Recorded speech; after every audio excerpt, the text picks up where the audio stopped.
எங்க இருந்து வந்துச்சு concept? லேடியா? she is not a lady. அது ஒரு ஜட பொருள். அப்படி இருக்கிற போது அதுக்கு என்ன H2O சொல்லு, அதுக்கு மேல அதுக்கு என்னடா முக்கியத்துவம்? ஆகவே இந்த தண்ணி அதோட விட்டுற வேண்டியதானே. அப்படி இருக்கிற போது தமிழ்நாட்டில் இருக்கக்கூடிய திராவிட இயக்கத்தினர் கூட காவிரியை தாய் என்று சொல்லுகிறார்கள் என்றால் என்னுடைய முன்னோர்கள் எந்த அளவுக்கு ஆழமாக அவர்களுடைய ரத்த நாளங்கள்ல இந்த உணர்வுகளை செலுத்தி இருக்கிறார்கள் என்பதை நீங்க புரிஞ்சுக்கணும். இது யாராலையும் அவ்வளவு ஈஸியா அழிச்சிட முடியாது. அழிக்க முடியலங்கிறதுனாலதான் அவன் காவிரி தாய்ன்னு சொல்றான். இதை விட அவன் கெட்டவன் எப்படின்னு கேட்டீங்கன்னா, இதெல்லாம் ஒரு இடத்துல பூமி தாய்ங்கிறோம், அதனாலதான் பாரத தாய்ன்னு சொல்றோம். இது பாரத் மாதா கி ஜெயன்னு சொல்றோம். இது பாரத மாதான்னு எல்லா நாட்டிலையும் தான் இருக்கிறவன் வாழறான். ஆனா எந்த நாட்டில் இருக்கக்கூடியவனும் தன்னுடைய பூமியை தாய் நாடுன்னு சொல்லவே இல்லை, மறந்துடாதீங்க. நாம் மட்டும்தான் நம்முடைய தேசத்தை தாய்நாடு என்று சொல்லுகிறோம். அமெரிக்காவில் வாழக்கூடியவர்களுக்கு அமெரிக்கா தாய்நாடு அல்ல. they never call it as a motherland, they call it as fatherland. அவன் ஃபாதர்லேண்ட் என்று கூப்பிடுகிறான். ஜெர்மனியை ஜெர்மானியன் ஃபாதர்லேண்ட் என்று அழைக்கிறான். ஜப்பானியன் ஜப்பானி தேசத்தை ஃபாதர்லேண்ட் என்று அழைக்கிறான். யாருமே தன்னுடைய நாட்டை மதர்லேண்ட் தாய்நாடு என்று சொல்லவே இல்லை. நாம மட்டும் ஏன் தாய்நாடுன்னு சொல்றோம்? அவன் அப்பன் பேரை சொல்லி கூப்பிட்டா, நம்ம அம்மா பேரை சொல்லி கூப்பிட்டான், அப்படி அர்த்தம். அப்படி இல்ல. அவன் அம்மா பேரை சொல்லி கூப்பிட்டா, நம்ம அம்மா பேரை சொல்லி கூப்பிட்டா, அவன் அப்பா பேரை சொல்லி கூப்பிட்டதுனால இல்ல. அவன் அந்த நாட்டை பார்க்கிற போது எப்படி பார்க்கிறான் என்றால், my father lived in this land, my grandfather lived in this land, my great grandfather lived in this land. எங்க அப்பா வாழ்ந்த பூமி, எங்க அப்பாவுக்கு அப்பா பாட்டனார் வாழ்ந்த பூமி, முப்பாட்டனார்கள் வாழ்ந்த பூமி, அதனால அது ஃபாதர்லேண்ட். நான் இதை தாய்நாடுன்னு சொல்ற போது எங்க அம்மா வாழ்ந்த பூமி, எங்க அம்மாவுக்கு அம்மா வாழ்ந்த பூமி, முப்பாட்டியர்லாம் வாழ்ந்த பூமி, அதனால இது தாய்நாடு இல்லை. எனக்கு இந்த பூமியையே தாயா பார்க்கிறேன். அவனுக்கு அந்த பூமியை தாயா பார்க்கிற மனோபாவம் கிடையாது. எனக்கு இந்த பூமியையே தாயாக பார்க்கக்கூடிய மனோபாவத்தை என்னுடைய முன்னோர்கள் எனக்கு கொடுத்திருக்கிறார்கள். அந்த உணர்வுகள் ஆழமாக இருக்கிற காரணத்தினால என்னை பெற்றெடுத்தவளும் தாய்தான், அவளுக்கு நிகராக பாலூட்டிய அந்த பசுவும் தாய்தான், அதே போல எனக்கு தண்ணீர் கொடுத்து வளர்த்திருக்கிறது அந்த நதியும் தாய்தான், அது போலவே எனக்கு எல்லா விதமான கனிவகைகளையும் கிழங்குகளையும் நெற்பயிர்களையும் கொடுத்து வளர்த்திருக்கிறது பூமி, அதுவும் எனக்கு தாய்தான். இதை விட இன்னும் ஒரு படி மேல போய் இந்த திராவிட இயக்கம் ஆட்சிக்கு வந்தவொடனே என்ன பண்ணா, திடீர்னு ஒரு நாளைக்கு கடவுள் வாழ்த்து கிடையாதுட்டான். நான் கூட நினைச்சேன், சரி கடவுள் வாழ்த்து கிடையாதுட்டானுங்க, அப்ப ஏதோ புதுசா கண்டுபிடிக்க போறானுங்க போல இருக்கு. அப்படின்னா கொஞ்சம் ஏதாவது பகுத்தறிவின் பால் பட்ட மாதிரி ஏதாவது செய்யறானுங்களா பார்ப்போம். கடவுள் வாழ்த்து வேண்டாம், நமக்கு பிடிச்சிருக்கு, அவனுக்கு பிடிக்கல, விட்டு தள்ளு. ஆனா இப்ப என்ன செய்ய போறானுங்க ஸ்கூல்ல எல்லாம் பார்த்தேன், எங்கெல்லாம் இந்த பிரேயருங்கிற முறையில கடவுள் வாழ்த்து பாடிட்டு இருந்தாங்களோ இனிமேல் அந்த இடத்துல எல்லாம் தமிழ் தாய் வாழ்த்துட்டான். எல்லா இடத்துக்கும் தமிழ் தாய் ரெக்கார்டு ஒண்ணு போட்டான். இதுல என்ன வேடிக்கைன்னா, கடவுளாவது உலகம் முழுக்க இருக்கிற எல்லா ஜனங்களாலும் ஏற்றுக்கொள்ளப்பட்டிருக்கிற ஒரு விஷயம். ஆகவே கடவுள் வாழ்த்து பண்றவன் கொஞ்சமாவது அறவர புத்திசாலி. என்கிட்ட உலகம் முழுக்க எல்லாரும் ஏதோ ஒரு வடிவத்துல கடவுளை ஏத்துட்டு இருக்கானுங்க. அதனால கடவுள் வாழ்த்துன்னு ஒண்ணு செய்யறது உலகமே ஒப்புக்கொள்ளும், உலகத்துல எல்லாருமே அறிவாளர்கள் ஏற்றுட்டு இருக்கானுங்க. ஆனா இந்த மொழியை தாயாக பார்க்கிற மனோபாவம் உலகத்துல எங்கேயுமே கிடையாது. ஜெர்மானியர்கள்லாம் ஜெர்மன் தாயன் கலக அழறானா, ஜெர்மானிய மொழி பேசுறவன்லாம் ஆங்கில தாயை, இவள் தான் இங்கிலீஷ் தாய், இங்கிலீஷ் மதர் அப்படின்னு சொல்லி இங்கிலீஷ் லாங்குவேஜ் எல்லாம் சொல்றான். ஒருத்தனும் சொல்றது இல்லையா? அவன் யாராவது மில்டன் தான் அவருடைய கைகள், ஷேக்ஸ்பியர் தான் அவருடைய கண்கள், அப்படி இப்படின்னு அதை வர்ணிக்கிறானா? இந்த ஊர்ல இருக்கிறவன் வர்ணிக்கிறான், சிலப்பதிகாரம் தான் அவள் காலில் அணிந்திருக்கிற சிலம்பு, வளையாபதி தான் அவள் கையில் போட்டிருக்கிற வளையல்கள். இவன் சொல்றானா இல்லையா? நம்ம ஊர்ல வளையாபதிக்கு ஒரு விளக்கம், சிலப்பதிகாரத்துக்கு ஒரு விளக்கம், அப்படி கம்பராமாயணத்துக்கு ஒரு விளக்கம், எல்லாத்தையும் விளக்கம் போட்டு இந்த தமிழ் தாய் இப்படி ஒரு வடிவம் கொடுத்து தமிழ் தாய் வாழ்த்து, தமிழ் தாய்க்கு ஒரு சிலை, தமிழ் தாய்க்கு எல்லா விதமானதான். அப்படி உண்மையிலேயே ஒரு லாங்குவேஜ் ஒரு பொம்பளையா? லாங்குவேஜ்ங்கிறது ஒரு பெண்ணா? லாங்குவேஜை பெண்ணாக உருவகப்படுத்துகிறாய் என்றால் என்ன அர்த்தம்? பகுத்தறிவுல இடம் இல்ல, உணர்வுல தான் இடம் இருக்கு. எதனால் அந்த உணர்வில் இடம் இல்ல? ஜெர்மன் பேசுகிறவன், ஜெர்மானிய மொழியை தாய்மொழியாக கொண்டு இருக்கிற ஒருவன் ஜெர்மன் மொழியை தாயாக பார்க்கவில்லை. ஜெர்மன் தாயை நம்ம அட்ரஸ் பண்ணல, இங்கிலீஷ் தாயை நம்ம அட்ரஸ் பண்ணல, ஜப்பான் தாயை நம்ம அட்ரஸ் பண்ணல, நாம அட்ரஸ் பண்றோம். ஏன் அட்ரஸ் பண்றோம்னு எனக்கா யோசிச்சு பார்த்திருக்கீங்களா? இந்த தமிழ் தாய் வாழ்த்து எங்க இருந்து வந்து தெரியுமா? என்னுடைய லலிதா சஹஸ்ரநாமத்துல இந்த அம்மாளை பார்த்து சொல்லுகிற போது பாஷா ரூபிணின்னு ஒரு வார்த்தை இருக்கு அம்பாளுக்கு. அம்மா, இந்த உலகத்துல ஏதாவது ஒரு மொழி என்பதாக ஏதாவது ஒண்ணு வந்ததுன்னாக்க அந்த எழுத்துக்கள் எல்லாமே நீதானேம்மா, அந்த மொழிகள் எல்லாமே நீதானே தாயே. ஆகவே உன்னையன்றி உலகத்துல ஏது மொழி? ஆகவே மொழி என்பதாக ஒரு குழந்தை வாயை திறந்து எதாவது பேசிட்டுனா, அது எந்த மொழியில பேசினாலும், உலகத்தினுடைய எந்த மூலையில பேசினாலும், எந்த காலகட்டத்தில் பேசினாலும் அது அம்மா உன்னுடைய அருள். அதனால அம்பாளுக்கு லலிதா சஹஸ்ரநாமத்துல பாஷா ரூபிணினே ஒண்ணு. அது மட்டும் இல்ல, இந்த மாதிருகா அக்ஷரங்கள் என்பதாக சொல்லி எத்தனை அக்ஷரங்கள் இருக்கோ அந்த அக்ஷரங்களுடைய வடிவத்துல தான் அம்பிகையே இருக்கிறாள் என்பதாக நம்முடைய கற்பனை. அதனாலதான் நம்ம ஊர்ல எல்லா மொழிகளும், தெலுங்கு நமக்கு தாய், ஜெர்மன் நமக்கு தாய், ஜப்பானிய மொழி நமக்கு தாய். ஏன் தாய்? ஏனென்றால் அதை மாற்று வடிவத்துல பகவான் அம்பாளா பாக்குறேனா? எப்படிப்பட்ட அம்பாளா பாக்குற? வாக்தேவியா பாக்குறேன், பாஷா ரூபிணியா பார்க்கிறேன். அதனால அது தாய். அது செய்யக்கூடியது இந்து உள்ள ஒன்று தான், வேற எவனுக்கும் கிடையாது. அப்படி இந்து உள்ளத்தை, இந்து உணர்வை ஏற்றுக்கொள்ளவில்லை என்றால் எதற்காக திராவிட இயக்கத்தவர்கள் தமிழ் தாய்ன்னு சொல்றாங்க? இந்த தமிழ் தாய்க்கு ஒரு பாட்டு இருக்கு, தமிழ்த்தாய் வாழ்த்துங்கிற பேர்ல ஒரு பாடல் எழுதியிருக்கான். இந்த பாடல் உண்மையிலே மனோன்மணியம் சுந்தரம் பிள்ளை எழுதினது. இந்த மனோன்மணியம் சுந்தரம் பிள்ளை எழுதின இந்த பாடல் இருக்க, அது எங்க இருந்து தெரியுமா? சமுத்திர வசனே தேவி பர்வத ஸ்தன மண்டலே விஷ்ணு பத்தினி நமஸ்துப்யம் பாதஸ்பர்சம் சமஸ்வமே அப்படின்னு சமஸ்கிருதத்துல பூமி தாயை வணங்குவதற்காக சமுத்திர வசனே தேவி அப்படின்னு ஆரம்பிக்குது. பர்வத ஸ்தனமண்டலின்னு நீராறும் கடலுடுத்த நிலமடந்தை கெழிலொழுகும். இவன் அப்படியே டிரான்ஸ்லேட் பண்ணான் சுந்தரம் பிள்ளை. மனோன்மணியம் சுந்தரம் பிள்ளை அப்படியே இதை டிரான்ஸ்லேட் பண்ணார். சமுத்திர வசனே தேவி பர்வத ஸ்தனமண்டலேங்கிறத அப்படியே டிரான்ஸ்லேட் பண்ணார். அதைத்தான் அவர் எழுதியிருக்காரு. இவனுக்கு அது கூட தெரியாது. இவனுக்கு கருணாநிதி தெரியுமா? இது சமுத்திர வசனே தேவியினுடைய டிரான்ஸ்லேஷன் கருணாநிதிக்கு தெரியாது. எனக்கு தெரியும், கருணாநிதிக்கு தெரிய சான்ஸ் இல்ல. ஆனா அவன் நினைச்சிட்டு இருக்கா ஏதோ தமிழுக்குன்னே ஒரு பாட்டு எழுதியிருக்கானுங்க தமிழ் தாய் வாழ்த்துன்னு. அப்ப தமிழ் தாய்னு ஒருத்தி தனியா உட்கார்ந்து இருக்காளா? அப்படி ஒரு தெய்வம் இருக்கா உலகத்துல? அவளை வணங்க வேண்டுமா? அவளை வணங்கினால் என்ன லாபம் கிடைக்கும்? நான் இந்த தெய்வத்தை வணங்கினா இந்த லாபம் கிடைக்குங்கிற, அந்த தெய்வத்தை வணங்கினா அந்த லாபம் கிடைக்குங்கிற, அதெல்லாம் நீ மூட நம்பிக்கை என்று சொல்கிறாய். அப்படி என்றால் இந்த தெய்வத்தை வணங்கினால் என்ன லாபம் கிடைக்கும்? அதுவும் ஒரு முழுமையான மூட நம்பிக்கை தானே. இதெல்லாம் எதுக்கு சொல்றேன்னு கேட்டீங்கன்னா, இந்த உணர்வுகள் எப்ப சிதையிறதோ இந்த உணர்வுகளை ஆழப்படுத்தணும். மறந்துடாதீங்க, இந்த உணர்வுகளை எல்லாம் ஆழப்படுத்த வேண்டும். எந்த அளவுக்கு உணர்வுகள் ஆழப்படுகின்றனவோ அந்த அளவுக்கு பசுவை பாதுகாக்கணும், பூமியை பாதுகாக்கணும், நதியை பொல்யூட் பண்ணக்கூடாது, நதிகளை பாதுகாக்க வேண்டும். காவிரி ஒரு காலத்துல எவ்வளவு புனிதமான நதி, இன்னைக்கு காவிரியில எவ்வளவு களங்கங்கள், எத்தனை களங்கம் போயிருக்கு, கலங்கே போயிருக்கு, பல ஊர்கள் அசுத்தங்கள்லாம் சேர்ந்திருக்கு. கங்கா ஒரு காலத்துல எவ்வளவு புனிதமானது, அந்த கங்கை இன்றைக்கு எவ்வளவு கலங்கப்பட்டிருக்கிறது, அந்த கங்கைக்கு எவ்வளவு தண்ணீரே பிரச்சனையாக இருக்கிறது. எதற்காக சொல்கிறேன் என்றால், இந்த உணர்வுகள் எல்லாம் இன்னைக்கு ஆழமா இல்லாதனால கங்கையில போய் அசுத்தம் பண்றான். நம்ம ஊர்ல ஏதாவது ஒரு நதி ஒரு நீரோடை இருக்கிறது என்று சொன்னால் அதுல அசுத்தம் மலஜலம் கழிக்க கூடாது என்று சாஸ்திரம் இருக்கு. இது எல்லா இடத்துலயும் சொல்லியிருக்கோம். இது பேசிக் டிக்டேட். நம்ம ஊர்ல பிறக்கிற குழந்தைக்கு தாயை பழித்தாலும் தண்ணீரை பழிக்காதே அப்படின்னு ஒரு பழமொழியே சொல்லி கொடுத்துருக்கோம். தாயை பழித்தாலும் தண்ணீரை பழிக்காதுன்னு. அப்ப அம்மாவை கூட சமயத்தில் அவமானப்படுத்திடலாம், ஆனா தண்ணீரை அவமானப்படுத்தக்கூடாதுன்னு சொல்ற அர்த்தம். அப்படி இருக்கிற போது இந்த தண்ணீரை அவமானப்படுத்துறோம். அப்படி அவமானப்படுத்துறது எதனால? இந்த உணர்வுகளே இல்லையே. இது அம்மா, என்னுடைய தாய், காவிரி தாய், இதுக்கு பூஜை பண்ணணும். இதெல்லாம் அந்த காலத்துல எதெல்லாம் ஏற்பட்டதோ ஆடி 18 பேருக்கு இன்னைக்கு கவர்மெண்ட் பண்ணிட்டு இருக்கு. அது வேற விஷயம். அது டிஎம்கே வந்தானே, ஏடிஎம்கே வந்தானே, எம்டிஎம்கே வந்தானே, எவன் வந்தாலும் நடக்கும். பாமகவில் மட்டும் கல்லணையில திறக்கிறான்னா அணை திறக்கிற அன்னைக்கு அங்க இருக்கிற நான் போனேன். அங்க என்ன சாமி இருக்குன்னு, அங்க ஒரு சாமி இப்படி கைத்து காலை தூக்கிட்டு ஒரு சாமி நிக்குதுங்க கல்லணையில. அங்க ஒரு கருப்பண்ண சாமி, அது கருப்பண்ணசாமி கோயில் தான். அது அந்த கருப்பண்ணசாமிக்கு பூஜை போட்டு காவிரி தாய்க்கு ஆரத்தி எடுத்து எல்லாருமே மங்கள ஆரத்தி எல்லாம் பண்ணி ஒரு எலுமிச்சம்பழம் எல்லாம் விட்டதுக்கு அப்புறம் தான் அங்கிருந்து அந்த கல்லணையில இருந்து தண்ணி திறக்கிறான். மேட்ரோ டேம்ல தண்ணீர் திறப்பு விழாவுக்கு எவன முஸ்லீமே இன்ஜினியரா இருப்பான், அதுக்கு இன்சார்ஜே ஒரு முஸ்லீம் இன்ஜினியரா இருப்பான். பட் முஸ்லீம் இன்ஜினியரா இருந்தாலும் மேட்டூர் அணை திறக்கிற அன்னைக்கு அங்க எல்லாரும் அந்த பூஜை பண்ணி ஆகணும். ஆடி 18 இந்த பூஜையை கல்லணையில பண்ணி ஆகணும். இதெல்லாம் எதுக்காக வச்சிருக்காங்கன்னா, நம்ம வெறுமன ஜடம் இல்லடா, இவைகள் அத்தனை ஜடப்பொருள்களாக பார்க்கின்ற மனோபாவம் கிடையாது, தாய் வடிவத்தில் பார்க்க வேண்டும் என்று சொல்லி, அப்படி அந்த தாய் வடிவத்தில் பார்க்கிற மனோபாவம் இல்லாத காரணத்தினாலதான் அன்றைக்கு அந்த பெண்ணுக்கு என்ன உணர்வுகள் வரணுமோ அந்த உணர்வு இல்லாத காரணத்தினால தேவயானி கச்சனை விரும்பினாள். ஆனால் கச்சன் தேவயானி இடத்துல அட்வைஸ் பண்ணினான். உடனே தேவயானி கோவம் வந்துருச்சு. நீ என்னை திருமணம் செய்து கொள்ள முடியாது என்று சொன்னால் உனக்கு ஒரு சாபம் இடுகிறேன். அந்த சாபம் என்ன தெரியுமா? நீ எந்த மந்திரத்தை கற்றுக்கொள்வதற்காக இங்க வந்திருக்கிறாயோ அந்த மந்திரம் உனக்கு பலனிட்டு போகட்டும். அந்த மந்திரத்தை நீ சொன்னேன்னா எந்த எஃபெக்டும் இருக்காதுன்ட்டா. உடனே இவன் சொன்னா, அந்த மந்திரம் எனக்கு எஃபெக்ட் இருக்க வேண்டாம், நீ சொன்ன சாபத்தை நான் ஏத்துக்கிறேன், ஆனா ஒரு விஷயத்தை நீ மறந்துடாத, இந்த மந்திரத்தை நான் தேவர்களுக்கு உபதேசம் பண்ணிடுவேன். ஆகவே தேவர்களுக்கு உபதேசம் பண்ணதுக்கு அப்புறம் எவனுக்கு உபதேசம் கிடைத்ததோ அவன் இந்த மந்திரத்தை சொல்லி உயிர் பிழைத்து கொள்ளலாம். அதற்கான ஆற்றல் இருக்கும். அந்த மந்திரத்துக்குள்ள ஆற்றல் போகாது. எனக்கு தான் அதை சொல்லி ஒருத்தனை உயிர் பிழைக்க வைக்க முடியாது. ஆகவே அது போனா போட்ட எனக்கு கவலை இல்லை. ஆனா என்னுடைய சமுதாயத்துக்கு எப்படி பலன் கிடைக்கும், தேவர்களுக்கு நன்மை கிடைக்கும். ஆனா இன்னொரு விஷயத்தை உனக்கு சொல்றேன், நீ எப்பொழுது என் மீது தகாத ஆசை வைத்தாயோ, ஒரு குருவினுடைய மகளாக இருந்து கொண்டு குருவினிடத்தில் இருக்கக்கூடிய சிஷ்யனை, உங்க அப்பா வயத்துல பிறந்திருக்கிற ஒரு பிள்ளையை, உனக்கு சகோதரன் போன்ற ஒருத்தனை நீ திருமணம் செய்து கொள்ள வேண்டும் என்று ஆசைப்பட்டாயோ, உனக்கு நான் கொடுக்கக்கூடிய சாபம் இதுதான். உனக்கு எந்த ரிஷிகுமாரனும் கணவனாக அமைய மாட்டான். உனக்கு ரிஷியே கணவனா வரமாட்டான். நீங்க ரிஷி குடும்பத்தை சேர்ந்தவர்கள், சுக்கராச்சாரியார். அப்படி ரிஷி குடும்பத்தை சேர்ந்த உனக்கு ரிஷி கணவன் கிடைக்க மாட்டான். இதான் என்னுடைய சாபம் சொல்லிட்டு போயிட்டான். இதெல்லாம் முடிஞ்சு போச்சு.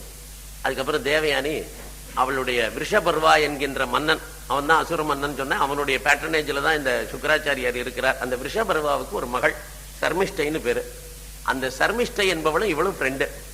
அப்படி ஃப்ரெண்ட்ஸா இருக்கிற போது ஒரு 1000 சேடிகள், அந்த காலத்துல எல்லாம் எல்லாமே 1000, 2000, 3000 சொல்லுவாங்க. அப்படி 3000, 2000 இன்னைக்கு இருக்கிறதுக்கெல்லாம் அப்படி 1000 ஃப்ரெண்ட்ஸ் இருக்க முடியுமா, 3000 ஃப்ரெண்ட்ஸ் இருக்க முடியுமான்னு யோசிக்க வேண்டிய அவசியம் இல்லை. அதெல்லாம் வேற யுகங்கள்ல நடந்த சம்பவங்கள். ஆகவே அந்த யுகங்கள்ல அந்த எண்ணிக்கைகள் எல்லாம் உண்மைகள். ஆகவே அந்த யுகங்கள்ல இந்த எண்ணிக்கை இன்னைக்கு நமக்கு ரெலவெண்டா இருக்காது. இன்னைக்கு 85 வயசு இருந்தா கூட நமக்கு பெரிய விஷயம். 100 வயசு தாண்டிட்டானா ஒரு பெரிய விஷயம், பெரிய அச்சீவ்மெண்ட். அப்புறம் 130 வயசுல ஒருத்தர் ஜெர்மனியில வாழ்ந்தாருன்னு ஏதாவது தகவல் பேப்பர்ல படிச்சோம்னா நமக்கு ஆச்சரியமா இருக்கும். ஜப்பான்ல ஒருத்தருக்கு 145 வயசுன்னா நமக்கு கேட்பதற்கு ஆச்சரியமா இருக்கும். ஏனென்றால் நம்முடைய கற்பனைக்கே அது ரொம்ப அதீதம். அப்படி இருக்கிற போது அந்த வயசுல ஒருத்தர் வாழ்ந்திருக்க முடியுமாங்கிற கேள்வி எல்லாம் வரும். ஆனால் இந்த யுகத்தில் இல்ல, இது கடந்த யுகங்கள்ல நடைபெறுகிற சம்பவம். அப்படி நடக்கிற போது அதுல உண்மையிலேயே அவர்கள் அப்படி அத்தனை ஆண்டுகள் அத்தனை பெரிய எண்ணிக்கையில் இருந்திருப்பார்கள். ஆகவே 1000 ஃப்ரெண்ட்ஸோட விளையாடிட்டு இருக்காங்க. இந்த விளையாடிட்டு இருக்கிற போது ஃபாரஸ்ட்ல விளையாடுறாங்க. அங்க ஒரு கிணறு, அந்த கிணற்றுக்கு கொஞ்சம் தள்ளி ஒரு பெரிய தடாகம். அந்த தடாகத்துல எல்லோருமே சுற்றி சுற்றி விளையாடுறாங்க. களைத்து போனதுக்கு அப்புறம் அந்த தடாகத்துல நீராட வேண்டும் என்று சொல்லி நீராடுவதற்காக போகிறார்கள். அப்படி நீராட போகிற போது இந்த சர்மிஷ்டை, தேவயானி அவங்க 2 பேரும் தன்னுடைய ட்ரெஸ்ஸை கழட்டி வைக்கிறாங்க. எல்லா பெண்களும் அது போலவே ட்ரெஸ் எல்லாம் கழட்டி வச்சுட்டு குளிக்கிறதுக்காக போயிருக்காங்க. திரும்ப அந்த ஆடையை அணிந்து கொள்வதற்காக அவர்கள் இருக்கிறார்கள். இந்த ஆடையில சில சிமிலாரிட்டிஸ் இருக்கும். ஒரு ஆடையை போலவே இன்னொருத்தினுடைய ஆடை இருக்கலாம், ஒரே ட்ரெஸ்ஸா இருக்கலாம், ஒரே கடையில வாங்கியிருக்கலாம், இதெல்லாம் இருந்திருக்க முடியும். ஆகவே இந்த ஆடைகள் எல்லாம் பலது ஒண்ணுக்கு ஒண்ணு இயல்புடையதா இருக்கும். ஒண்ணு போலவே இன்னொன்னு இருக்கும்.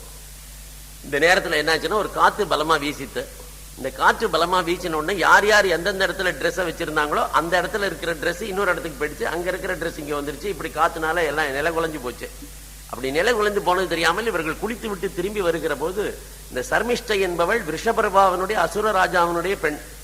அவ என்ன பண்ண, இந்த தேவயானியினுடைய ட்ரெஸ் எந்த இடத்துல இருந்ததோ அது தன்னுடைய ட்ரெஸ் நினைச்சுன்னு அதை எடுத்து போட்டான். வேற ஒன்றும் அவன் பெரிய தப்பு பண்ணல. அவ செஞ்ச ஒரே ஒரு தப்பு என்னன்னா, இந்த தேவயானியினுடைய ட்ரெஸ்ஸை எடுத்து போட்டா. தேவயானி கரைக்கு வந்தா. கரைக்கு வந்துட்டு என்ன திமிர் இருந்தா நீ இந்த ட்ரெஸ்ஸை போட்டு போயிருந்தா, நீ எப்படி உனக்கு என்ன திமிர் இருக்க முடியும், நீ என்ன திமிர் இருந்தாக்க இதெல்லாம் செய்வ அப்படின்னா. இவ சொன்னா எனக்கு தெரியலம்மா, காத்துல கலந்து போயிடுச்சு, அதனால இது போட்டுன்னு இருக்கேன். போட்டுனதுல என்ன தப்பு நீ நினைக்கிற அப்படின்னு கேட்டாங்க. உடனே சொன்னா, நான் ஒரு குருவனுடைய பெண், நீ ஒரு சிஷ்யனுடைய மகள். அப்படி சிஷ்யனுடைய மகளாக இருக்கக்கூடிய நீ குருவனுடைய மகளுக்குரிய ட்ரெஸ்ஸை எப்படி போட்டுக் கொள்ளலாம்?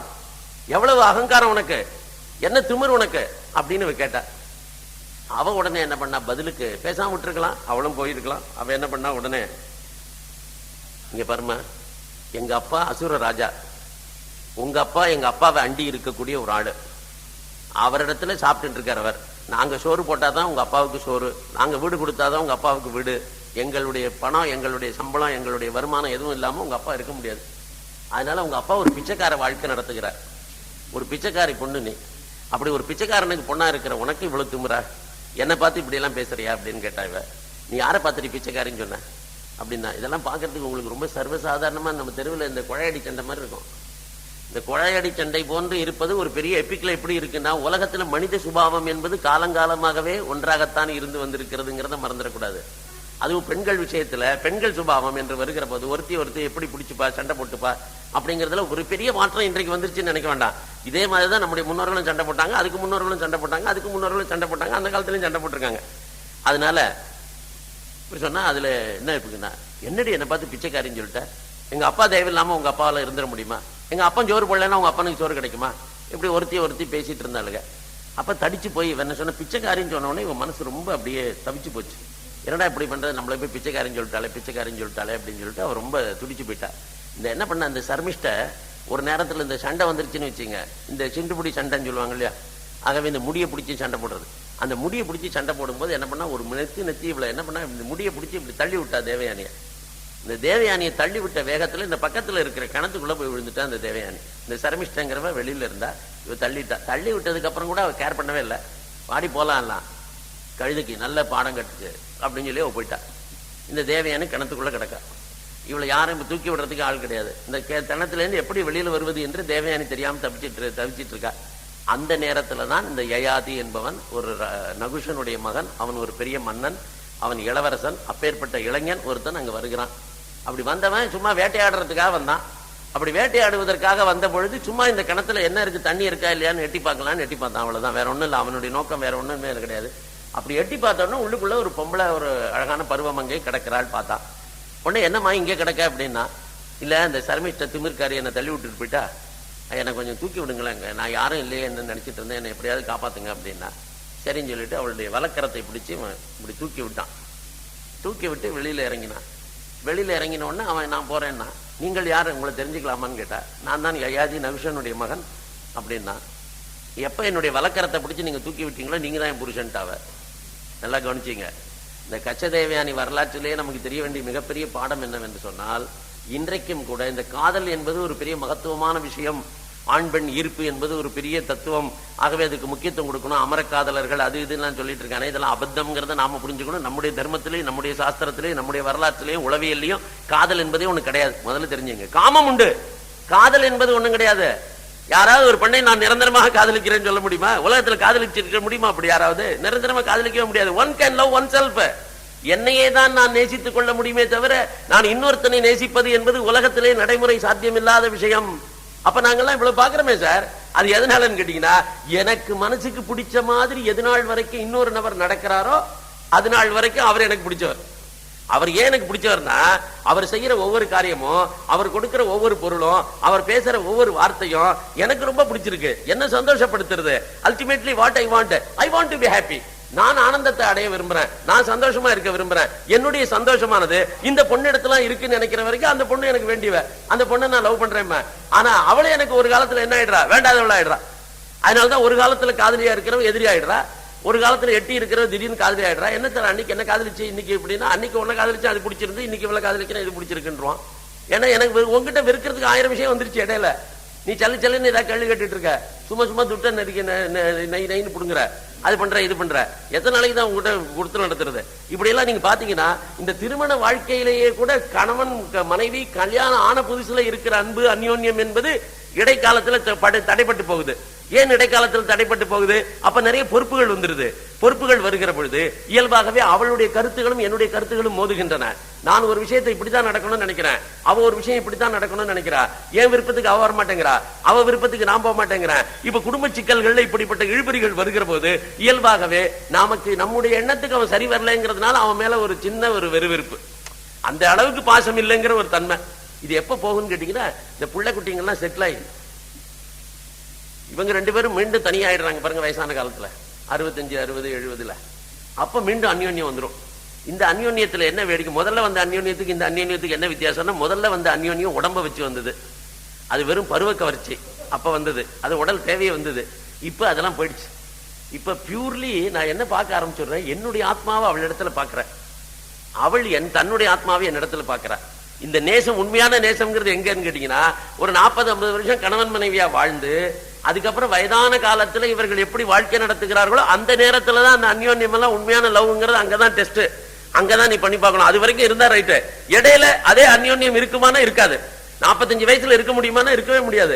ஏன் 45 வயசுங்கிறது என் மகள் கல்லூரியில படிக்கிற டைம், அவளை எந்த கோர்ஸ்ல போடணுங்கிறதுல எங்க அப்பா என்னுடைய கணவனுக்கு ஒரு அபிப்பிராயம் இருக்கும், எனக்கு ஒரு அபிப்பிராயம் இருக்கும், எங்க பணம் வாங்கணுங்கிறதுல ஒரு அபிப்பிராயம் இருக்கும், வீடு எங்க கட்டுறதுங்கிறதுல அபிப்பிராயம் இருக்கும். எத்தனையோ விஷயங்கள்ல நாங்க 2 பேரும் வேறுபடுவோம். அப்படி எல்லாரும் ஒத்துமையா இருந்துட முடியுமா? எல்லா விஷயத்திலும் ஒரே கருத்து உடையவரா இருக்க முடியுமா?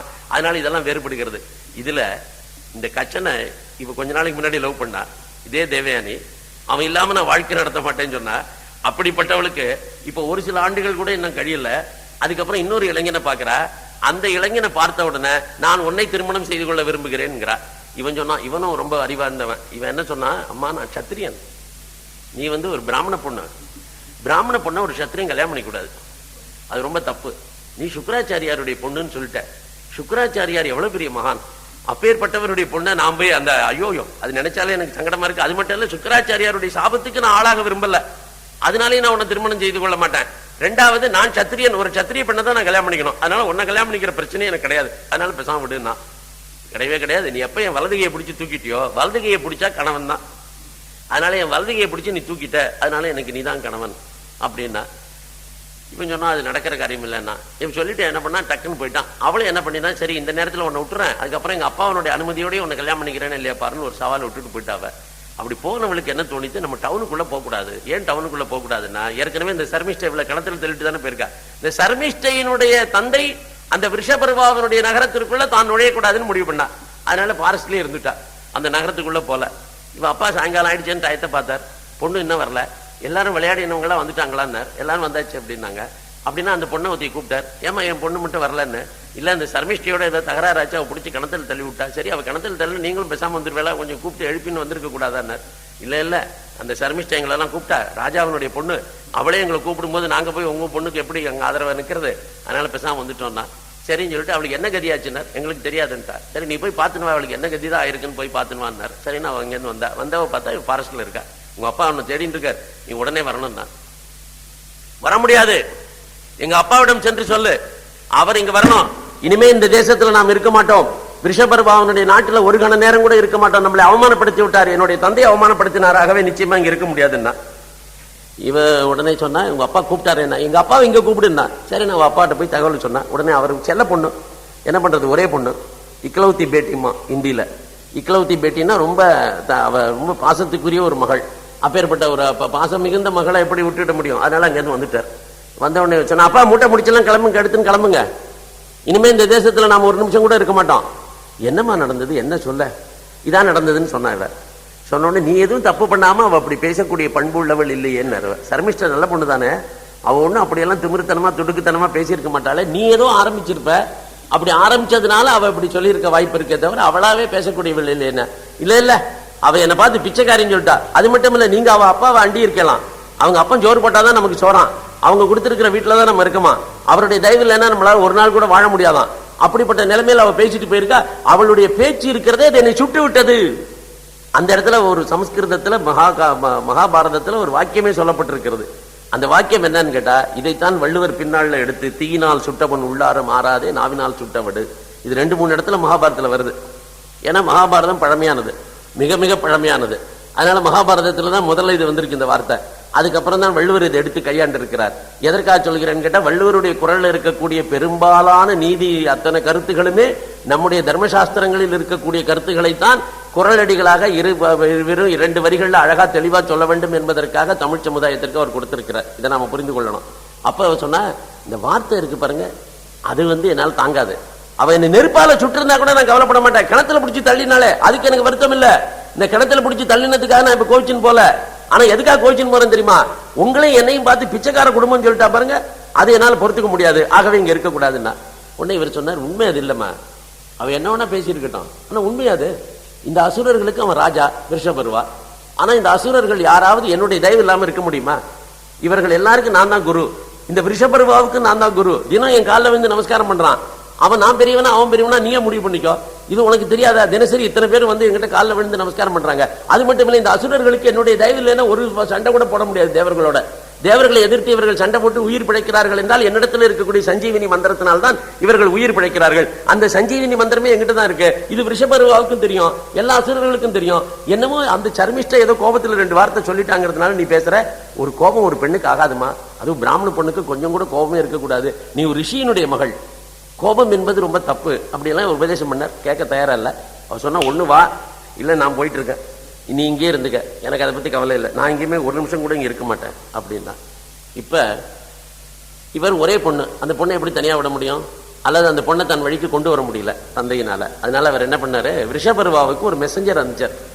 என்னுடைய மகள் இந்த மாதிரி பிடிவாதமா இந்த தேசத்தை விட்டு போகணும்னு முடிவு பண்ணிட்டா. அப்படி இருக்கிற போது உங்களுக்கு ஒரே ஒரு செய்தி சொல்லி அனுப்ப விரும்புறேன், நீங்க முடிஞ்சா என்னை வந்து பாருங்க, இல்லைன்னா நாங்க கிளம்புறோங்கிற தகவலை உங்களுக்கு கொடுத்துட்றேன். அவன் அலறி அடிச்சுட்டான். அலறி அடிச்சுன்னு வந்துட்டான் ரிஷபர்வா. என்ன சுக்கராச்சாரியார் தன்னுடைய தேசத்தை விட்டு போகிறாரா? சுக்கராச்சாரியார் போவதும் ஒன்றுதான், எங்களுடைய உடம்பில் இருந்து உயிர் போவதும் ஒன்றுதான்.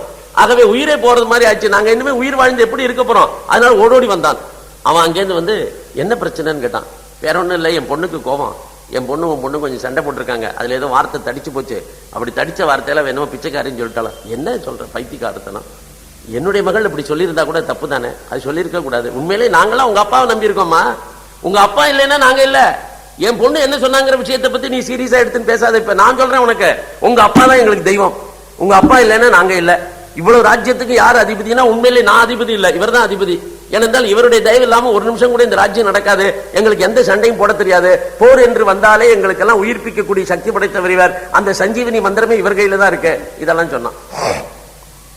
அப்ப ரொம்ப அடமெண்டா இருந்தா.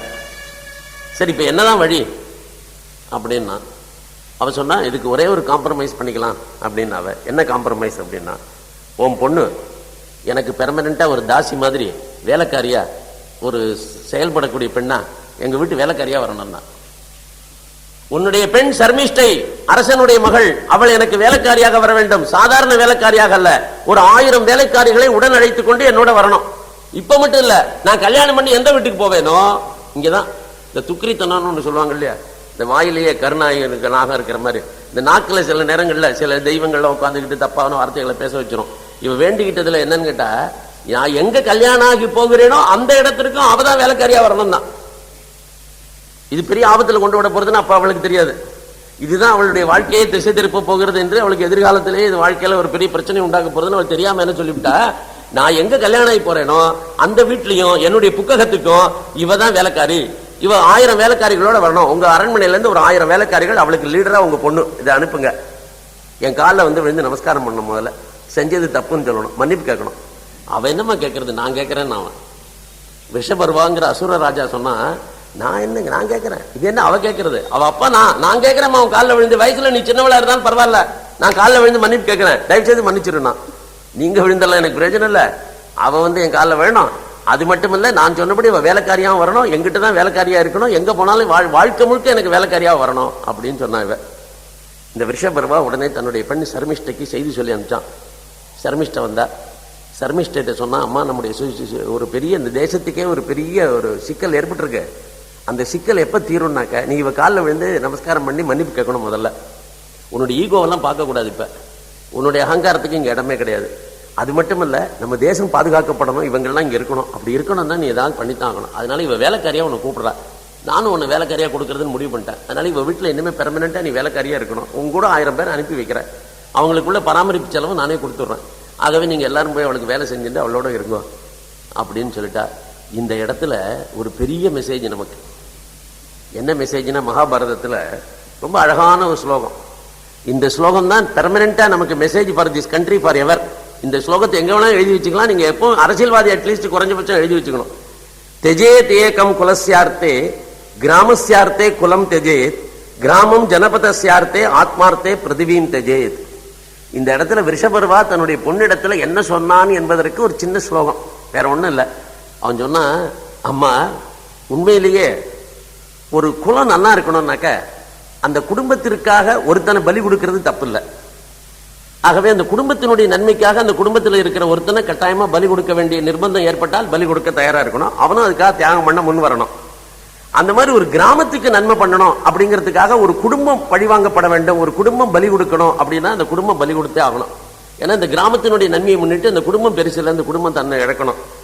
அந்த கிராமமே அழியணும் எப்பன்னு கேட்டா ஜனத்துக்கு அந்த நாட்டுக்கே நல்லது. அப்ப இந்த கிராமத்தையே அழிச்சாகணும், இந்த கிராமமே இருக்கக்கூடாது, இந்த கிராமத்தில் இருக்கிற அத்தனையும் அழிஞ்சு போனாதான் இந்த நாடு நல்லா இருக்கணும்னா இந்த கிராமம் அழிய தயாரா இருக்கணும்.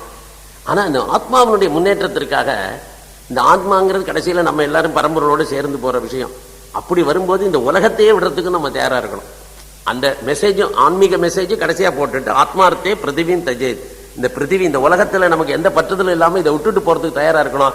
எப்ப விட்டுட்டு போக முடியும்னா, நம்முடைய ஆத்மார்த்த முன்னேற்றத்திற்காக, நாம இறைவனை அடைய வேண்டும் என்பதற்காக நான் ஆத்மார்த்தே பிருத்திவியும் தெஜேத். ஆனா எங்க ஆரம்பிக்குதுன்னு கேட்டாக்க, தெஜேத் ஏகம் குலஸ்யார்த்தே, ஒரு ஆளை ஒரு குடும்பத்துக்காக விடணும். இப்ப நம்ம மெசேஜ் என்னன்னு கேட்டீங்கன்னா, விவேகானந்தர் இதை சொல்லி இருக்கிறார், திரும்ப திரும்ப சொல்லி இருக்கிறார், நம் நாட்டினுடைய இளைஞர்களுக்கு சொல்லி இருக்கிறார். என்ன சொன்னார்னு கேட்டீங்கன்னா, உன்னுடைய கல்வி, உன்னுடைய படிப்பு, உன்னுடைய வேலை, உன்னுடைய அனைத்துமே உன்னுடைய குடும்பத்திற்காக என்பதை மறந்து விடாது. நீங்க யாரும் உங்களுக்காக இல்லைங்க, நீங்க எல்லாருமே உங்க குடும்பத்துக்காகத்தான் இருக்கிறீர்கள். ஒரு குடும்பத்துல ஒரு குறிப்பிட்ட ஸ்டேஜ்ல நீ பிஇ முடிக்கணும்னு நினைக்கிற, just you have completed your +2. ஆனா குடும்பம் என்ன விரும்புதுன்னு கேட்டா, இம்மீடியட்டா நீ வேலைக்கு போகணும்னு விரும்புது. 2 பொண்ணு கல்யாணத்துக்கு காத்துட்டு இருக்காங்க, 3 பொண்ணு கல்யாணத்துக்கு பண்ண வேண்டியிருக்கு. நீ தான் தலையெடுத்து சம்பாதிச்சாதான் அந்த குடும்பத்துல கல்யாணமே நடக்குங்கிற நிலைமை. அப்பாவால இன்கம் கண்டுபிடிக்க முடியல, அப்பாவுக்கு வயசாயிடுத்து, அம்மாவுக்கு உடம்பு சரியில்லை, மெடிசன்ஸ் வாங்கணும். இப்ப நீ +2 முடிச்ச உடனே எங்கேயாவது கிடைச்ச வேலைக்கு போடான்னு குடும்பம் சொல்லுது. ஆனா உன்னுடைய பர்சனல் டிசைர் என்ன, பிஇ சேரணும், MBBS படிக்கணும், இதை பண்ணணும், அதை பண்ணணும், ஸ்காலர்ஷிப் வாங்கணும், அப்படி எல்லாம் உன் மனசுல இருக்கு. இப்ப என்ன பண்ணணும்னு சொல்லி இருக்கு நம்ம குடும்பத்துல இருக்கிற பையனுக்கு, இந்த குடும்பத்தினுடைய நன்மைக்காக உன்னுடைய சொந்த அபிலாஷைகளை ஆசைகளை எல்லாம் தூக்கி எறிந்து விடு. அதான் நம்ம நாடு இன்னி வரைக்கும் இருக்கு, நடந்துடாதுங்க. இது இந்த மெசேஜ் நம்ம எப்படி ஃபாலோ பண்றான்னு கேட்டீங்கன்னா, நீங்க எந்த ஊருக்கு வேணா போங்க, எந்த குடும்பத்துல வேணா பாருங்க, இப்படிப்பட்ட ஆண்களும் பெண்களும் ஹண்ட்ரட்ஸ்ல இருக்காங்க, தௌசண்ட்ஸ்ல இருக்காங்க நம்ம நாட்டுல. வேற உலகத்துல எங்கேயுமே கிடையாது. இதான் நமக்கு பலமே. இந்த குடும்பம், இந்த நாடு இவ்வளவு நாளா இருக்குங்கிறதுக்கு என்ன காரணம்னு கேட்டீங்கன்னா, எல்லா குடும்பங்களிலும் இப்படிப்பட்ட ஆண்களும் இருக்கிறார்கள், பெண்களும் இருக்கிறார்கள். இதுல ஏன் ஆண்களுக்கு முக்கியத்துவம் கொடுத்து சொல்லப்பட்டது என்று சொன்னாக்க, ஏன் என்றால் ஆண் தான் மூத்த குழந்தையா பிறக்கணுங்கிறது பும்சுவனம் பண்றதுல இருந்து நமக்கு தெரியுது. இந்த பும்சுவன சீமந்தத்திலேயே பிரார்த்தனையே என்னன்னா, முதல் குழந்தை ஆண் குழந்தையா பிறக்கணும்னு. உடனே ஆண் குழந்தை முதல் குழந்தை ஆண் குழந்தையா பிறக்கணும்னு சொன்ன உடனே பெண்களுக்கு எல்லாம் மேல அக்கறை இல்லை, ஆகவே பெண்களை வெறுக்கிற சமுதாயம், பெண்களை மட்டம் தட்டுற சமுதாயம் அப்படியெல்லாம் முடிவுக்கு வரக்கூடாது. உண்மையிலேயே பெண்கள் மேல இருக்கிற அக்கறையினால்தான் முதல் குழந்தை ஆண் குழந்தையா பிறக்கணும்னு வேண்டிக்கிறோம். இது அம்மாவும் வேண்டிக்கிறான், அப்பாவும் வேண்டிக்கிறான். அம்மாவே ஒரு பெண் தான். அப்படி இருக்கிறவங்களும் கூட தனக்கு முதல் குழந்தைய ஆண் குழந்தையா பிறக்கணுங்கிறான்னா எது மூத்ததா பிறக்கிறதோ அது தலையில தான் இந்த குடும்பத்தினுடைய பாரம் முழுக்க விழ போறது. தப்பி தவறி மூத்தது பொண்ணா பிறந்துருதுன்னு வச்சுங்க, அதுக்கப்புறம் 3 தம்பி 2 தங்கைகள் அப்படின்னு வந்துருச்சுன்னா இந்த மூத்த பொண்ணு இருக்கால அவளுக்கு ஜென்மத்திலும் கல்யாணங்கிறதே ஆகாது. எத்தனை குடும்பத்தில் நீங்க பாக்குறீங்க, அவ ஜென்மத்துல கல்யாணமே பண்ணிக்க முடியாது. ஏன்னா 2 தம்பியை படிக்க வைக்கணும், அவங்களுக்கு ஏதாவது ஆசை இருக்கும், அவனை படிக்க வைக்கணும், இவளே ஆசைப்படுவோம். அதனால இவ விரும்பின ஒரு டைப் ரைட்டிங் ஷார்ட் ஹேண்ட் கத்துன்னு ஒரு இடத்துல கம்பெனியில கிளார்க்கா போடுவோம், டைப்பிஸ்டா போடுவோம். அங்க போய் ஒரு 500 ரூபாய் சம்பாதிப்போம், 1000 ரூபாய் சம்பாதிப்போம். இந்த பணத்தை வச்சுக்கிட்டு தன் தம்பிகளை படிக்க வச்சு அதுக்கப்புறம் 2 தங்கைகளுக்கும் கல்யாணம் பண்ணி அந்த 2 தம்பியும் படிச்சு நல்ல வேலைக்கு போனதுக்கு அப்புறமா இவ தன்னுடைய கல்யாணத்தை பத்தி யோசிக்கலாம்னு நினைக்கும் போது 40 வயசு ஆயிடும். 35 வயசு 40 வயசுல இவ என்னத்தை கல்யாணம் பண்ணிக்கிறது, யாரை கல்யாணம் பண்ணிக்கிறது? கற்பனை பண்ணி பாருங்க. இது மாதிரி எத்தனை குடும்பங்களை நீங்க உங்க ஊர்ல சந்திக்கிறீங்க, உங்க தெருவில் சந்திக்கிறீங்க, உங்க நண்பர்கள் குடும்பங்கள்ல சந்திக்கிறீங்க, நம்ம உறவுகாரங்க குடும்பங்களை சந்திக்கிறீங்க. இதெல்லாம் எதனாலன்னு கேட்டா இந்த மகாபாரதத்தினுடைய message has gone down deep. இது என்னைக்கு போகாம இருக்கோ அன்னைக்குதான் ஆபத்து. இந்த மெசேஜ் நாம மறந்தாதான் தப்பு. அதனால ஒரு குடும்பத்துக்காக ஒரு தனி மனிதனை தியாகம் செய்யலாம் என்று சாஸ்திரம் சொல்லி இருக்கிறது. தியாகம் செய்தால்தான் குடும்பம் நன்றாக இருக்கும். அதற்காக ஒரு தனி மனிதன் தியாகம் செய்வதில் எந்த தவறும் இல்லை. அதை முதல்ல சொல்லியாச்சு. அதே போல ஒரு கிராமத்துக்காக ஒரு குடும்பம் தியாகம் பண்ணணும், அதே போல ஒரு நாட்டுக்காக ஒரு கிராமமே தியாகம் பண்ணணும், அதே போல ஒரு தேசத்துக்கு ஒரு ஆத்மாவுக்காக இந்த உலகத்தையே தியாகம் பண்ணணும். இதுல இல்லைங்கிறதுக்கு உங்களுக்கு மெசேஜ் சொல்றேன். இதெல்லாம் நம்ம மறந்துட்டு இருக்கோங்கிறதுக்கு இப்ப சமீபத்துல நம் நாடு விடுதலை பெற்றது 60 ஆண்டுகளுக்கு முன்னால. இந்த தேசம் விடுதலை பெற வேண்டும் என்பதற்காக இந்த தேசத்தில் இருக்கக்கூடிய பல்லாயிரக்கணக்கான குடும்பங்கள் பட்டினி கிடந்திருக்கின்றன. பல பெண்கள் தங்களுடைய கணவர்களை சிறைகளிலேயே சந்தித்திருக்கிறார்கள். அவர்களுடைய கணவன்மார்கள் எல்லாம் சிறைக்கு சென்றிருக்கிறார்கள். பல பேர்கள் தூக்கு மேடை ஏறி இருக்கிறார்கள். அப்படி அவர்கள் தூக்கு மேடைகள் ஏறிய காரணத்தினாலே பல பெண்கள் விதவைகளாகி இருக்கிறார்கள். அவர்களுடைய குடும்பம் எல்லாம் ஒட்டுமொத்தமாக நஷ்டப்பட்டிருக்கிறது. வீர சவர்கருடைய குடும்பம், லோகமானிய பால கங்காதர திலகருடைய குடும்பம், மகாத்மா காந்தியடிகளுடைய குடும்பம், இப்படி ஒவ்வொரு குடும்பமும் நீங்க எடுத்து பாருங்க. எந்த குடும்பத்திலேயாவது அவர்கள் அத்தனை பேர் நல்லா இருந்துட்டு இந்த தேசத்தினுடைய விடுதலைக்காக எல்லாம் பாடுபட்டு இருக்கானா? அவன் குடும்பத்தை விட்டதுனால தான் இந்த தேசத்துக்காக பாடுபட்டான்.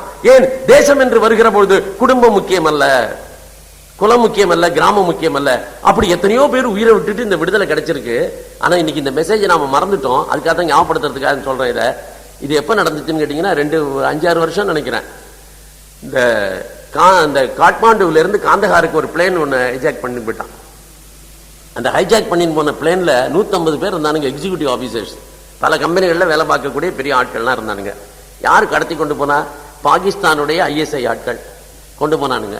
கொண்டு போயிட்டு எல்லாரையும் கன் பாயிண்ட்ல நிக்க வச்சுக்கிட்டு என்ன சொன்னா, நீங்கள் பிடித்து வைத்திருக்கிற 3 பயங்கரவாதிகளை உடனடியாகவே விடுவிக்க வேண்டும். அவர்களை விடுவிப்பதோடு கூட இல்லாமல் எங்களுடைய செலவுகளுக்காக இத்தனை லட்சம் ரூபாய் நீ கொண்டு வந்து கொடுக்கணும். அப்படி கொடுக்கலன்னா இந்த பிளைட்ல இருக்கக்கூடிய அத்தனை பேரையும் கொண்டுடுவேன், ஒரே நேரத்தில் இந்த பிளைட்டை ப்ளோ அப் பண்ணுவோம் அப்படின்னா. உண்மையிலேயே ஒரு தேசம் இந்த மகாபாரதத்தினுடைய இந்த வாக்கியத்தை உண்மையிலேயே தன்னுடைய வாழ்க்கையில கடைபிடிக்கக்கூடிய, நான் குடும்பம் எல்லாம் நல்லா இருக்கிறதுக்கு காரணம் இந்த மகாபாரதத்தை நம்ம கடைபிடிக்கிறோம்னு சொன்னேன். ஒரு தேசம் நன்னா இல்லாம போறதுக்கு காரணம் என்னன்னு கேட்டீங்கன்னா இந்த மகாபாரதத்தினுடைய இந்த வாக்கியத்தை நம்ம கடைபிடிக்கல. அதுல என்ன சொல்லிருக்கு? கிராமம் ஜனபதஸ்யார்த்தே. இந்த தேசத்திற்காக ஒரு கிராமத்தையே அழிக்கலாம். ஒரு கிராமம் என்பது 2000-3000 பேர் இருக்கிற இடம். 2000-3000 பேரை பலி கொள்ளலாம் என்று ஒரு தேசத்திற்காக என்று சொல்லுகிற பொழுது நம்முடைய தேசத்தினுடைய நன்மைக்காக 3 பயங்கரவாதிகள் யாரை பிடிக்க முடியாதோ அப்படிப்பட்டவர்களை கஷ்டப்பட்டு பிடிச்சு உள்ள வச்சிருக்கான். அந்த 3 பயங்கரவாதிகளும் அப்படி கஷ்டப்பட்டவங்க, அப்படி கஷ்டப்பட்டு பிடிக்கப்பட்டவர்கள் உள்ள இருக்கானுங்க. அவங்களை விடுவிக்கணுங்கிறான். 120 பேரை அவன் பிணை கைதிகளா வைத்துக் கொண்டிருக்கான். அந்த நேரத்தில் இந்த தேசம் என்ன சொல்லிட்டு தெரியுமா? எனக்கு ரொம்ப வருத்தம், ஒரு ஊர்ல கூட ஒரு குரல் கூட, ஒரு கட்சிக்காரன் கூட, ஒரு கட்சி தலைவன் கூட, ஒரு நாடாளுமன்ற உறுப்பினர் கூட, இன்க்ளூடிங் தி பிரைம் மினிஸ்டர், அப்பொழுது இருந்த பிரைம் மினிஸ்டர் உட்பட யாருமே இந்த 120 பேர் உயிரை பற்றி எங்களுக்கு அக்கறை இல்லை. You may blow off. நீ என்னடா ப்ளோ ஆஃப் பண்றது? நானே எங்களுடைய பிளைனை உடனே அனுப்பிச்சு உன்னையும் ப்ளோ பண்ணி அந்த பிளைட்டையும் ப்ளோ பண்ணிடுறோம் நாங்க. அதுல நீயும் போயிடுவ. இந்த 122 பேர் மட்டும் போக மாட்டான். அது உள்ளுக்குள்ள இருக்கீங்களே அவங்களை பிணை கைதிகளா வைத்துக் கொண்டு எங்களை பயமுறுத்துகிறீர்களே, அச்சுறுத்துகிறீர்களே, நீங்களும் காலியாகி விடுவீர்கள் என்பதாக சொல்லி இங்கிருந்து ஒரு பிளேன் அப்படியே கன்லோட அனுப்பிச்சு அங்க போய் ஏர் கிராஷ் பண்ணியிருந்தாக்க அவன் அத்தனை பேரும் செத்து போயிருப்பான். நம்ம தேசத்துக்கு பெரிய பாதுகாப்பு ஏற்பட்டிருக்கும். ஆனா சன் டிவியில, ராஜி டிவியில நான் பார்த்துக்கிட்டே இருந்தேன். எல்லா உறவினர்களும் அந்த 122 109 பேருடைய உறவினர்களும் எப்படியாவது நம்ம நல்லா இருக்கணும், எங்க குடும்பத்தை காப்பாத்துங்க. ஐயோ 5 நாள் ஆயிடுச்சு, 3 நாள் ஆயிடுச்சு, நம்ம எப்படி இருக்கிறதுங்க அப்படியெல்லாம் சொல்லிட்டு உடனடியாக இந்த பிரைம் மினிஸ்டர் ஏன் அவர்களை எல்லாம் விடுவிப்பதற்கான வழியை கண்டுபிடிக்கலன்னு சொன்னாங்க. 5 நாள் யோசிச்சு பார்த்தார் பிரைம் மினிஸ்டர். முடிவில் என்ன பண்ணான்னு கேட்டா, அப்பொழுது ஒரு அமைச்சர் இடத்துல லட்சக்கணக்கில் பணத்தையும் கொடுத்து அந்த 3 பேர் பயங்கரவாதிகளையும் ஒப்படைச்சு இவர் கொண்டு போய் பிளைன்ல அப்படியே ஒப்படைச்சிட்டு வந்தார். இஸ்ரேல் இப்படி செஞ்சிருக்காது. இஸ்ரேல் ஒரு சிறிய நாடு, ஆனாலும் கூட அவர்கள் ஏன் அப்படி தலை நிமிர்ந்து வாழ்கிறார்கள் என்று சொன்னால், அப்படி ஒரு நிலைமை அந்த நாட்டுக்கு ஏற்பட்டு இருந்தது என்று சொன்னால், பிணை கைதிகளாக சில பேரை பிடித்து வைத்துக் கொண்டு அச்சுறுத்துகிறார்கள் என்று சொன்னால், இஸ்ரேல் கவர்மெண்ட் என்ன முடிவு எடுத்திருக்கும் தெரியுமா? அவன் மட்டும் இல்லடா, உங்க நாட்டையே அதுக்காக அழிச்சிருவோம். அவன் நீ இந்த 122 பேரை தான் அழிப்ப, but we shall blow up the entire Pakistan சொல்லிருப்பான். பாகிஸ்தானே எல்லாம் பண்ணிடுவான்டா, நீ என்ன நினைச்சிட்டு இருக்க எங்களை மிரட்டுற அப்படின்னு சொல்லி பதில் சொல்லியிருப்பான் ஒரு இஸ்ரேல். அதனால அவன் வாழறான். நாம இவ்வளவு பெரிய நாடு, ஆனா நம்ம விடுதலைக்கு கொடுத்த விலையை மறந்துட்டோம். இந்த விடுதலைக்கு எத்தனை பேர் உயிர் தியாகம் செய்திருக்கிறார்கள், எத்தனை பேர் சிறை சென்றிருக்கிறார்கள். அந்த குடும்பங்கள்ல இருக்கிறவெல்லாம் தன் வீட்டு புள்ள உயிரோடு இருக்கணும்னு நினைச்சிருந்தா இந்த தேசத்துக்கு விடுதலை கிடைச்சிருக்குமா? ஒரு பகத்சிங், ஒரு சுகதேவ், ஒரு ராஜகுரு, இவர்கள் எல்லாம் உயிரை விட்டார்களே. அந்த குடும்பத்தில் இருக்கிறவர்கள் எல்லாம் நம்ம குடும்பத்தால் எதுக்காக சாகணும் அப்படின்னு விட்டுருந்தாங்கன்னா இன்னைக்கு இது நிலைமை வந்திருக்குமா? அல்லது அவனே நினைச்சிருந்தான்னா நம்ம எதுக்காக இந்த தேசத்துக்காக சாகணும்னு. இதுல இன்னொரு வேடிக்கை, அந்த பிளேன்ல இருந்த ஒருத்தம் கூட என்னுடைய உயிரை கவலைப்படல, நீங்க என்ன ப்ளோ பண்ணுங்க, யாரும் அந்த பயங்கரவாதிகளை ஒப்படைக்காதீர்கள் என்று கவர்மெண்ட்டுக்கு அப்பீலே கொடுக்கல. அவன் யாராவது சொல்லியிருக்கலாம்ல உள்ளுக்குள்ள, நாங்க செத்தா என்ன sir after what we are. இந்த உலகத்தில் என்ன இன்னொன்னு, இந்த உறவுகாரங்கள்லாம் அழுதாங்க. எங்க மாமா அங்க இருக்கான், எங்க மச்சான் அங்க இருக்கான், என் புருஷன் அங்க இருக்கான், ஐயோ அவனுக்கு இன்னும் உயிருக்கு 5 நாளா சாப்பாடு இல்லை, பிளைன்ல சாப்பாடு இல்லையா 5 நாளா, அவனை பிணை கைதிகளா வச்சுட்டு இருக்காங்க, மிரட்டிட்டு இருக்காங்க, பிளைன்ல சாப்பாடு இல்லை, கஷ்டப்படுறான், பட்டு கிடக்கான்னு சொல்லிட்டு. உண்மையிலேயே நீங்க யோசிச்சு பாருங்க, தன்னுடைய கனவு உயிரோடு இருக்கணும்னு ஒரு பெண் நினைக்கிறா, தன்னுடைய அப்பா உயிரோட பெண் நினைக்கிறா. உண்மையிலேயே 100% அவங்க அப்படி நினைக்கிறாங்கன்னு நினைக்கிறீங்க? இந்த உலகத்தில் அப்படி யாருமே நினைக்க முடியாது. அப்படி யாருமே நினைக்க முடியாது. தன்னுடைய கணவன் உயிரோடு இருக்க வேண்டும், தன்னுடைய மனைவி உயிரோடு இருக்க வேண்டும், தன்னுடைய நண்பன் உயிரோடு இருக்க வேண்டும், தன்னுடைய பிள்ளை உயிரோடு இருக்க வேண்டும் என்று யாருமே 100% நினைக்க முடியாது. ஏன்னு கேட்டா, நீங்க அதுக்கு ஒரு டெஸ்ட் வச்சு பார்த்துட்டா போறோம். சரிம்மா உன் புருஷனை உயிரோடு விட்டுறோம், அதுக்கு பதிலாக வேற ஒன்றும் சொல்ல வேண்டாம், நீ உன் உயிரை கொஞ்சம் கொடுத்துரு, வேற ஒன்றும் வேண்டாம், நீ உன் உயிரை கொடுத்துரு, we will let off your husband அப்படின்னு யாராவது சொல்லிட்டா எனக்கு தெரிஞ்சு ஒருத்தையும் வரமாட்டான். நான் என்னவோ ஒரு வார்த்தைக்கு சொன்னேன், புருஷன் நீங்க என்னங்க இப்படி என் உயிரை கேட்கறீங்க, அப்ப நீங்க என் உயிரை கேட்கறீங்க. சப்போஸ் எனக்கு என்ன ஆச்சரியம் கேட்டீங்கன்னா, இதை அந்த ஒரு பெண்ணாவது செஞ்சிருப்பாளாங்கிறது எனக்கு சந்தேகம். யாருமே செய்ய மாட்டாங்க. ஏன்? எல்லாருமே அழறாங்க, ஹஸ்பண்ட் போக கூடாதுன்னு கவலைப்படுறாங்க, ஹஸ்பண்ட் போனா அழறாங்க. எத்தனை நாள் வரைக்கும் அழறாங்க? 10 நாள் அழறாங்க, 15 நாள் அழறாங்க, 6 மாசம் அழறாங்க, 3 மாசம் அழறாங்க, 1 வருஷம் அழறாங்க. அதுக்கப்புறமா அழறவங்களை நீங்க வாழ்க்கையில பாத்திருக்கீங்களா? எவ்வளவுதான் நெருக்கமாக வாழ்ந்திருக்கட்டும், எவ்வளவுதான் அந்யோன்யமா இருந்திருக்கட்டுமே, உலகத்தில் அப்படி இருக்க முடியுமா? மனுஷ இயல்புக்கு அப்பாற்பட்டது. ஏனென்றால் மனிதனுக்கு நான் சொல்லிட்டேன் ஆரம்பத்தில், என்னை தவிர வேறு ஒன்றை நேசித்துக் கொள்ள முடியாது. இதை மறந்துடாதீங்க. இதான் தத்துவமே. வாழ்க்கையில தத்துவமே என்னன்னு கேட்டா, you can love your self, you cannot love others. இன்னொருத்தனை லவ் பண்றேங்கிறதே பேதமே, அது மடத்தனம். நான் இவனை நேசிக்கிறேன், நான் அவனை நேசிக்கிறேன், நான் தேசத்தை நேசிக்கிறேன், நான் இந்த இதை நேசிக்கிறேன் அப்படிங்கறது அபத்தம். இந்த தேசத்தை நேசிக்கிறவன்கிறவெல்லாம் கூட எப்படி உயிரை விட்டான்னு பாத்தீங்கன்னா, இந்த தேசத்தை நேசிப்பது என்பதை அவன் தன்னை நேசித்துக் கொள்வதாக நினைச்சதுனால்தான். இப்ப அவனுக்கு இந்த தேசத்தை நேசிக்கலன்னு வச்சுங்க, அவன் he would have been miserable. இப்ப சில பேர் பெண்ணுக்காக தன்னுடைய மனைவிக்காக கஷ்டப்படுறாங்க, காதலிக்காக கஷ்டப்படுறாங்க, எத்தனையோ தியாகம் பண்றாங்க. ஏன் தியாகம் பண்றான்னு கேட்டா, அப்படி தியாகம் பண்ணலைன்னா இவன் சந்தோஷமா இருக்க மாட்டான். இந்த தியாகத்துலதான் இவனுக்கே ஒரு சந்தோஷமே இருக்கு, இதை விட்டு கொடுக்கறதுல இவனுக்கு ஒரு சந்தோஷம் இருக்கு. அல்டிமேட்லி பாத்தீங்கன்னா அது கூட ஒரு விதத்துல இவனுடைய சுயநலமே தவிர வேற ஒண்ணுமே கிடையாது. ஆகவே ஒவ்வொரு மனிதனும் அப்படித்தான். இந்த இடத்துல ஒரு மெசேஜ் இங்க கொடுக்கப்பட்டிருக்கு, குலம் தெஜியதுங்கிறத. இது மாதிரி சொன்ன உடனே ஒரு சர்மிஸ்டர் சொன்னா, அப்பா நீ என்ன சொல்றியோ அதை நான் கேட்கிறேன், எனக்கு அதான் வேணும் அப்படின்னு சொல்லி அவனிடத்துல பணிந்து கொண்டாள். வேலைக்காரி ஆனாள். அப்படி வேலைக்காரி ஆனோன்னா 1000 வேலைக்காரிகளோடு இவ அடிமையாக வந்து நின்றா. அதுக்கப்புறம் இவளோடு கூட இவர் ஃப்ரெண்டுங்கிற முறையிலே இவளை ட்ரீட் பண்ணா, ஒரு வேலைக்காரிங்கிற முறையிலே இவளை ட்ரீட் பண்ணா. அவளை டோட்டலி ஒரு வேலைக்காரிங்கிற மாதிரியும் ட்ரீட் பண்ணல, டோட்டலி ஒரு ஃப்ரெண்டுங்கிற மாதிரியும் ட்ரீட் பண்ணல. சம்டைம்ஸ் அவளை ஃப்ரெண்டாவும் பயன்படுத்திக்கிட்டா, சம்டைம்ஸ் அவளை வேலைக்காரியாவும் பயன்படுத்திக்கிட்டா. அப்படி ஒரு நாள் இவர்கள் கானகத்தில் இருக்கிற பொழுது இவள் அவளுடைய கால்களை விடுத்துக் கொண்டிருந்தாள். இந்த சர்மிஷ்டை என்பவள் தேவயானியினுடைய பாதங்களை பிடித்துக் கொண்டிருந்தாள். அப்போ மீண்டும் அந்த யயாதி வந்தான். இந்த காட்டுக்குள்ள இப்ப யயாதி வருகிறான். வந்தவனுக்கு அவனுக்கு அன்னைக்கு ஏதோ கிணத்துல ஒரு பெண்ணை தூக்கி விட்டான், அதோட அவன் மறந்துட்டான். ஏன்னா அவன் மனசுல அது நினைக்கல. ஏன்னா அவளை பத்தி அவனுக்கே சொல்லிட்டானே, நீ நான் கல்யாணம் பண்ணிக்க முடியாது, நான் வேற நீ வேறன்னு சொல்லிட்டு போட்டானே. அதனால அவன் வந்து அவனுக்கு மைண்ட்ல அது நிக்கல. அதனால அதே பொண்ணுதான் இங்க உட்காந்துருக்கா, அவ காலத்தை எவ்வளவு பிடிச்சி விட்டுருக்காங்கிறதெல்லாம் இவனுக்கு ஸ்ட்ரைக் ஆகல. அங்க வந்த உடனே இவங்க யாருன்னு தெரிஞ்சுக்க அவன் விரும்பினான், இவன் யாருன்னு தெரிஞ்சுக்க அவங்க விரும்பினாங்க. உடனே இந்த அறிமுகமாச்சு. இவன் சொன்னா, அந்த நகுஷனுடைய மகன் யயாதி என்கின்ற மன்னன், நான் இந்த தேசத்துக்கு ராஜா, நீங்கள்லாம் யாருன்னு கேட்டான். உடனே இவன் சொன்னா, நான் தான் தேவயானி, என்னை மறந்துடுத்தான்னு கேட்டா. ஏன்னா அவன் மனசுல இன்னும் அது இருக்கு. இவன் மனசுல அன்னைக்கு தூக்கி எறிஞ்சிட்டான், அதனால இவனுக்கு ஞாபகம் இல்லை. ஆனா அவ அப்படி இல்லையே, நீ வழக்கையை தூக்கி விட்டா உன்னை கல்யாணம் பண்ணிக்காம சேலஞ்சு என்ன பண்ணிருக்கா, உன்னை கல்யாணம் பண்ணியே தீர்வேன்னு சொல்லியிருக்காள். அதனால அவ சொன்னா, என்ன மறந்துட்டியான்னா. என்னன்னு கேட்டான், கொஞ்ச நாளைக்கு முன்னாடி தானே இங்க வந்து நான் கிணத்துல கிடந்து என்ன தூக்கி விட்டேன், நான் கூட சொல்லல உன்னை வழக்கையை தூக்கி விட்டுருக்க, அதனால என்ன கல்யாணம் பண்ணிக்கணும்னு. அதான் அன்னைக்கே சொல்லிட்டேன், நீ வந்து மகர்ஷியினுடைய பொண்ணு, பிராமண பொண்ணு, நான் எப்படி கல்யாணம் பண்ணிக்க முடியும், அதை விட்டுரு, அந்த கற்பனையே படாத அப்படின்னு மீண்டும் சொன்னான். இப்ப இவன் மனசு உண்மையிலேயே என்னன்னு கேட்டீங்கன்னா, இந்த சர்மிஷ்டையின் பால் சென்றது. இவன் என்ன சொன்னா, இந்த சர்மிஷ்டை யாருன்னு கேட்டான். ஏன்னா அவள் மேலதான் இவனுக்கு அட்ராக்ஷன். அப்ப அதனால இவன் சொன்னா, இவன் தான் அந்த ரிஷபர்வாங்கிற அந்த ராஜாவினுடைய பொண்ணு, அசுரகுலத்தினுடைய ராஜா, அவனுடைய மகள் எனக்கு அடிமையா இருக்கா, இப்ப என் காலை பிடிச்சி வச்சுட்டு இருக்கான்னா. இவன் என்ன காரணத்தினால இப்படி ஆயிட்டான்னு கேட்டான். ஒரு ராஜாவனுடைய பொண்ணு அப்படி இருக்கக்கூடாது, எப்படி இப்படி ஆனா உனக்கு அடிமையா, பிராமண பொண்ணுக்கு ஒரு ராஜாவனுடைய பொண்ணு எப்பவும் அடிமையா இருக்க மாட்டாளே, இது என்னமா விபரீதமா இருக்கு, இது எப்படி நடந்ததுன்னு கேட்டான். உடனே அவன் சொன்னா, இந்த மாதிரி எங்களுக்குள்ள சண்டை நடந்துச்சு, இதெல்லாம் சொல்ல முடிச்சா. ஓ, அவ தலைவிதி இப்படி ஆயிடுச்சு போல இருக்கு அப்படின்னு சொல்லிட்டு இவன் நினைச்சுக்கிட்டான். சர்மிஷ்டை மனதுக்குள்ள நினைச்சுக்கிட்டான். ஆனா தேவயானே இவனை விரும்புகிறா. இப்ப இவனை போக விடல. உடனே தன்னுடைய தந்தையை வரவழைச்சா. சுக்கராச்சாரியாரை கூப்பிட்டுன்னு வான்னா. அப்பாவை கூப்பிட்டு வந்துட்டாங்க. சுக்கராச்சாரியார் வந்தார். அவர் சொன்னார், என் பொண்ணு ரொம்ப ஆசைப்படுறாப்பா, நீ கல்யாணம் பண்ணிக்கோன்னார்.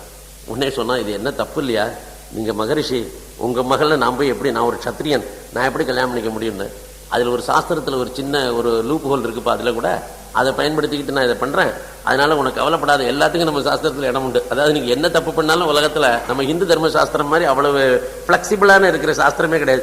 நீங்க என்ன வேணா தப்பு பண்ணுங்க, அந்த தப்புக்கு ஒரு பிராயச்சித்தம். அல்லது நீங்க ஏதாவது இப்படிதான் நடந்துக்கணுமா, இதான் தர்மமா அதான் தர்மமான்னு கேளுங்க. இதுதான் தர்மம் சொல்றதுக்கு 1000 சான்றுகள், அதுதான் தர்மம் சொல்றதுக்கு 110 சான்றுகள், இதுக்கும் 1000 அதுக்கும் 1000 இருக்கும். எதை வேணாலும் யார் வேணாலும் கோட் பண்ணிக்கலாம். அதனால எவன் எதை செஞ்சாலுமே அவன் அதுல இருந்து எஸ்கேப் ஆயிடலாம். எவனுக்குமே எதுலையுமே ஒரு ரெஸ்பான்சிபிலிட்டின்னு இருக்க வேண்டிய அவசியமே கிடையாது. அப்படிப்பட்ட ரொம்ப ஒரு காம்ப்ளிகேட்டட் ஒரு தர்மம் நம்முடைய தர்மம். இந்த தர்மத்தை பத்தி விரிவா சொல்றேன்னு நான் இதை சொல்றேன்.